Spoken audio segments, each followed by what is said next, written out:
मृत्युशैया पर पड़ रहे पति ने जब रोते हुए पूछा कि क्या अगले जन्म में भी तुम मेरी पत्नी बनोगी, तब गरुड़ पुराण का वो खौफनाक और सच्चा रहस्य सामने आया जिसने 7 जन्मों के साथ का असली सच उजागर कर दिया।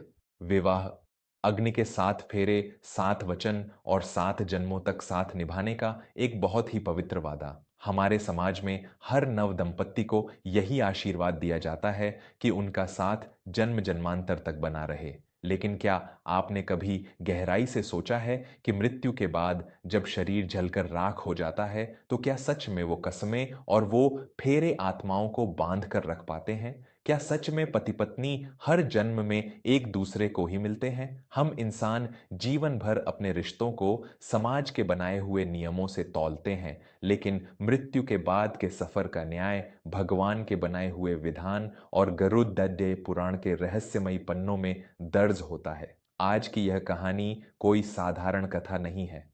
यह जीवन के आखिरी मोद्द पर खद्दे एक पति के उस प्रायश्चित और गरुड़ पुराण के उस रोंगटे खड्डे कर देने वाले सत्य की दास्तान है, जिसे सुनकर आपके पैरों तले से जमीन खिसक जाएगी और रिश्तों के प्रति आपका नजरिया हमेशा के लिए बदल जाएगा। महेश्वर नाम के एक बहुत ही प्राचीन और शांत नगर में गोविंद राव रहा करते थे। गोविंद राव अपने नगर के एक बहुत ही संपन्न, व्यावहारिक और कठोर स्वभाव के व्यक्ति थे। उनका जीवन सिर्फ धन कमाने, समाज में अपना रुतबा बढ़ाने और अपने परिवार की बाहरी जरूरतों को पूरा करने में ही बीता था। उनकी पत्नी का नाम सुलोचना था। सुलोचना एक साक्षात देवी के समान थीं, शांत, सहनशील और असीम प्रेम से भरी हुई। सुलोचना ने अपना पूरा जीवन एक खामोश तपस्विनी की तरह गुजार दिया था।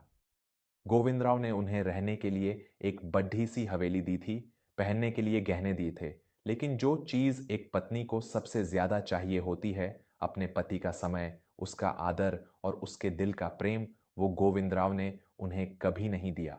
गोविंदराव अक्सर छोटी छोटी बातों पर सुलोचना का अपमान कर देते थे, उन्हें ताने मारते थे और उनके निस्वार्थ प्रेम को उनकी कमजोरी समझते थे। सुलोचना कभी पलटकर जवाब नहीं देती थी। वे चुपचाप अपने आंसू पी लेती और अपने पति की लंबी उम्र के लिए व्रत रखती थीं। समय का चक्र अपनी गति से घूमता रहा। गोविंदराव 75 वर्ष के हो गए। अचानक उन्हें एक बहुत ही गंभीर और असाध्य बीमारी ने घेर लिया। शरीर का निचला हिस्सा लकवाग्रस्त, पैरालाइज्ड हो गया और वे पूरी तरह से बिस्तर पर आ गए। शहर के बड़े बड़े वैद्यों और डॉक्टरों ने हाथ खड्डे कर दिए। उन्होंने कह दिया कि अब गोविंद राव के पास बहुत कम समय बचा है। मृत्यु किसी भी पल उनके दरवाजे पर दस्तक दे सकती है। उन आखिरी और सबसे कष्टदायक दिनों में गोविंदराव के वो सारे लालची रिश्तेदार और मित्र उनका साथ छोड़कर चले गए, जिनके लिए उन्होंने अपनी पूरी जिंदगी पैसा कमाया था। अगर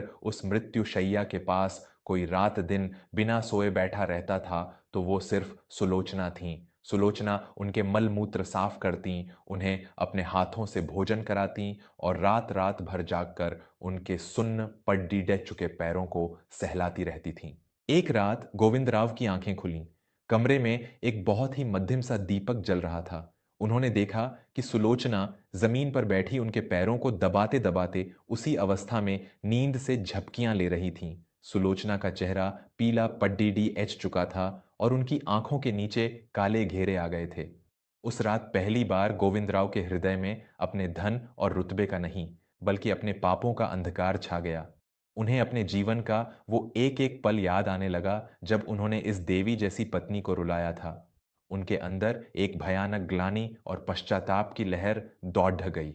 दोस्तों, एक पत्नी अपना पूरा जीवन, अपने मायके की यादें और अपने सारे सपने एक ऐसे इंसान के लिए कुर्बान कर देती है जिसे वह अपना परमेश्वर मानती है। लेकिन जब जीवन के आखिरी सफर पर इंसान अकेला रह जाता है, तब उसे समझ आता है कि उसकी सबसे बड़ी दौलत बैंक के खाते नहीं, बल्कि उसकी पत्नी का वो निस्वार्थ प्रेम था जिसे उसने जीवन भर पैरों तले रौंदा। अगर एक पत्नी के इस महान तप और उसके बलिदान ने आपके भी हृदय को भावुक कर दिया है, तो हमारे इस परिवार वर्मा स्टोरीज को अब भी सब्सक्राइब करें। आपका एक सब्सक्राइब हमें यह हिम्मत देता है कि हम रिश्तों की इस गहराई और सच्चाई को हर घर तक पहुंचा सकें। इसलिए अपनी भावनाओं से जुड़ते हुए इस चैनल वर्मा स्टोरीज को सब्सक्राइब जरूर करें। आपके सब्सक्राइब करने से सच्चाई की यह आवाज कभी कमजोर नहीं पड़ेगी।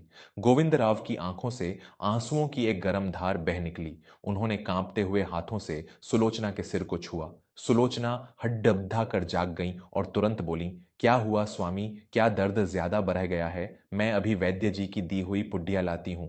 गोविंदराव ने सुलोचना का हाथ पकड़ डियच लिया और रोते हुए बोले, नहीं सुलोचना, शरीर का दर्द तो मैं सह लूंगा, लेकिन मेरी आत्मा का जो दर्द है उसकी कोई पुद्दिया नहीं है। मैंने जीवन भर तुम्हें सिर्फ रुलाया है, तुम्हारे प्यार की कभी कद्र नहीं की, लेकिन इस बुढ़ापे में जब सबने मुंह मौध लिया तो तुम मेरे साथ खड्डी हो। मुझे मृत्यु से डर नहीं लग रहा है सुलोचना, मुझे इस बात का डर लग रहा है कि मेरे प्राण निकलने के बाद मैं तुम्हें खो दूंगा। सुलोचना की आंखें भी नम हो गईं।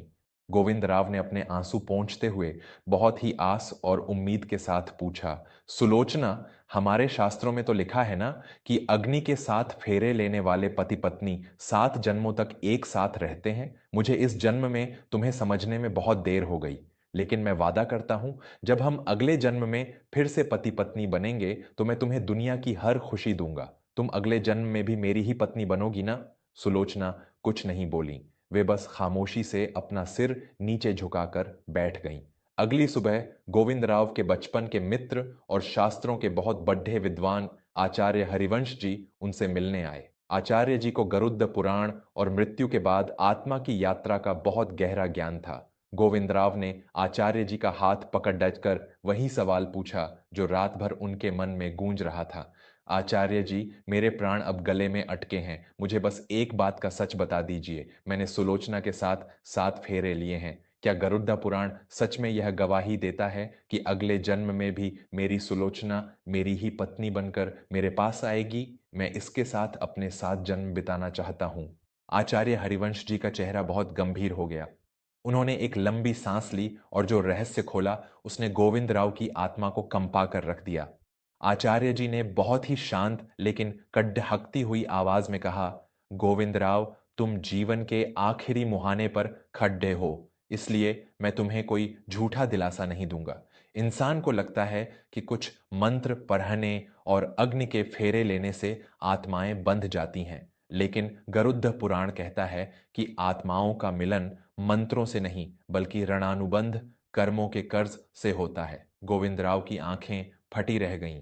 आचार्य जी ने आगे कहा, सुनो गोविंदराव, 7 जन्मों के साथ का सत्य बहुत भयानक है। गरुड़ पुराण के अनुसार अगर किसी पति ने अपने जीवन में अपनी पत्नी का अपमान किया है, उसे बेवजह रुलाया है और उसके निस्वार्थ प्रेम का मजाक उड़ाया है, तो वह पति उस पत्नी का घोर ऋणी कर्जदार हो जाता है। अगले जन्म में वो दोनों आत्माएं आपस में टकराएंगी जरूर, लेकिन पति पत्नी बनकर नहीं। उस कर्मों के कर्ज को चुकाने के लिए हो सकता है अगले जन्म में वो पति एक सेवक नौकर बनकर पैदा हो और उसे जीवन भर उसी औरत की गुलामी करनी पड़े। आचार्य जी के शब्द किसी हथौड़े की तरह गोविंद राव के दिमाग पर गिर रहे थे। और इससे भी खौफनाक सच यह है गोविंद राव कि यदि पत्नी के मन में अपने पति के अत्याचारों के कारण एक गहरा दुख और क्रोध रह गया, तो अगले जन्म में वो दोनों दुश्मन बनकर पैदा हो सकते हैं, ताकि वो औरत अपने पिछले जन्म के आंसुओं का प्रतिशोध ले सके। 7 जन्मों तक पति पत्नी का रिश्ता केवल और केवल उसी जोड़े को नसीब होता है जिन्होंने अपने जीवन को अर्धनारीश्वर की तरह जिया हो, जहां पति और पत्नी के बीच एक दूसरे के लिए असीम सम्मान हो, जहां कोई किसी का कर्जदार न हो और जहां प्रेम में कोई अहंकार न हो।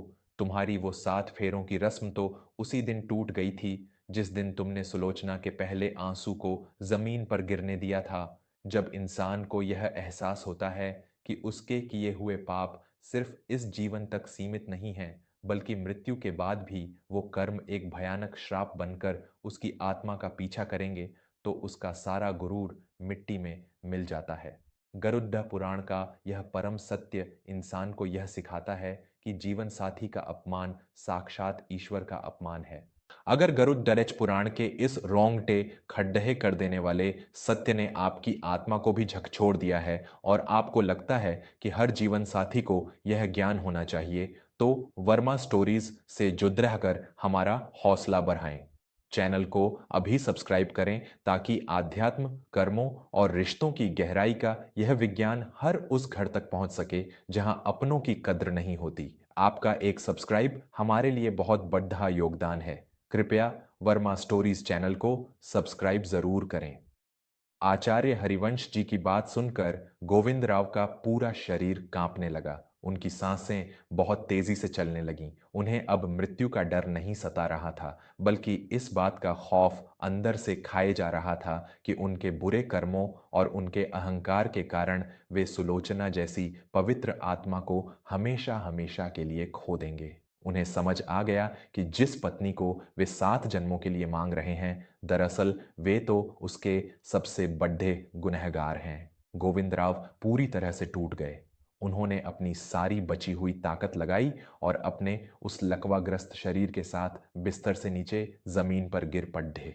सुलोचना चीखते हुए भागी, स्वामी, ये आप क्या कर रहे हैं? उठिए। गोविंदराव जमीन पर सुलोचना के पैरों में पड़ी डटे हुए थे। वे दहाड़े मारकर एक बच्चे की तरह रो रहे थे। उनके आंसू सुलोचना के पैरों को भिगो रहे थे। मुझे मत उठाओ सुलोचना, मुझे मेरे पापों की सजा मिल रही है। आचार्य जी ने मेरी आंखें खोल दी हैं। मैंने जीवन भर तुम्हें जो पीड़ा दी है, मैं तुम्हारा सबसे बद्दा कर्जदार बन गया हूं। अगर मेरे प्राण अभी ऐसे ही निकल गए तो मैं अगले जन्म में एक कीदा या गुलाम बनकर जन्म लूंगा। मेरे अंदर वो पुण्य है ही नहीं कि मैं तुम्हें फिर से अपनी पत्नी के रूप में पा सकूं। गोविंदराव हांफते हुए हाथ जोड़कर सुलोचना की तरफ देखते हुए बोले, मैं 7 जन्मों का साथ मांगने के लायक नहीं हूं सुलोचना, लेकिन भगवान के लिए जाने से पहले मुझे क्षमा कर दो। अपने हृदय से मेरे इस कर्मों के कर्ज को मुक्त कर दो, ताकि मेरी आत्मा इन पापों के बोझ तले न दबे। मुझे अपने दिल से माफ कर दो सुलोचना। एक पत्नी का हृदय कितना भी घायल क्यों न हो, लेकिन जब उसका पति सच्चे मन से पश्चाताप के आंसुओं से उसके पैर धोता है, तो उसका सारा क्रोध एक ही पल में पिघलकर करुणा में बदल जाता है। सुलोचना की आंखों से आंसुओं की झड्डी लग गई। उन्होंने नीचे बैठकर अपने पति का सिर अपनी गोद में रख लिया। सुलोचना ने बहुत ही भावुक और पवित्र आवाज में कहा, आप यह क्या कह रहे हैं स्वामी? एक पत्नी अपने पति का बुरा कैसे सोच सकती है? मैंने जो भी किया अपने प्रेम और अपने धर्म के लिए किया। मेरे मन में आपके लिए कोई क्रोध, कोई द्वेष नहीं है। मैं आज इसी क्षण भगवान को साक्षी मानकर आपके सारे दोषों को अपने हृदय से मिटाती हूं। आप मेरे स्वामी थे, हैं और हमेशा रहेंगे। मेरा आप पर कोई कर्ज नहीं है स्वामी, आप पूरी तरह से आजाद हैं।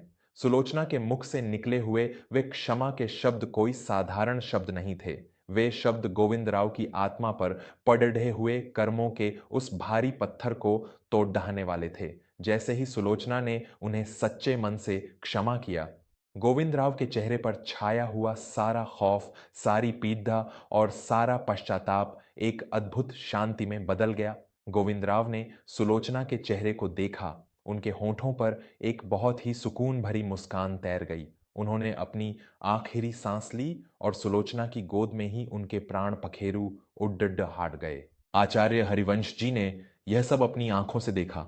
उन्होंने हाथ जोड़कर ईश्वर को प्रणाम किया और सुलोचना से कहा, रो मत बेटी, तुमने आज जो क्षमा दान दिया है उसने गरुद्धा पुराण के उस भयानक चक्र को तो ढा दिया है।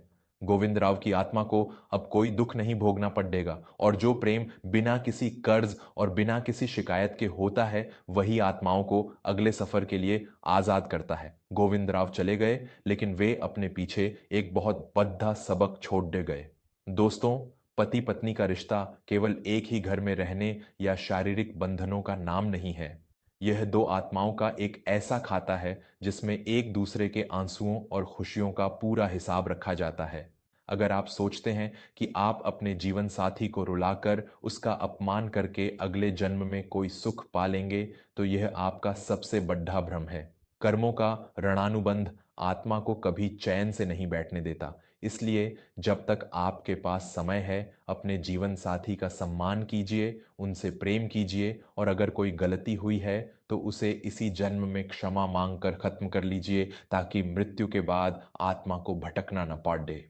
अगर गरुड़ पुराण के इस रहस्य और सुलोचना के इस महान क्षमादान ने आपके जीवन में एक नया प्रकाश भरा है, तो वर्मा स्टोरीज को अभी सब्सक्राइब करें। इस कहानी को अपने दोस्तों, अपने परिवार और विशेष रूप से अपने जीवन साथी के साथ इतना शेयर करें कि हर किसी को रिश्तों के इस परम सत्य और कर्मों के विज्ञान का ज्ञान हो सके। कमेंट में जय श्री कृष्ण या सत्यम शिवम सुंदरम जरूर लिखें और बताएं कि क्या आपने भी कभी अपने किसी अपने को सच्चे मन से क्षमा करके उस शांति को महसूस किया है। जीवन की ऐसी ही सच्ची, आध्यात्मिक और आंखें खोल देने वाली कहानियों के लिए वर्मा स्टोरीज चैनल को सब्सक्राइब करना बिल्कुल न भूलें। धन्यवाद।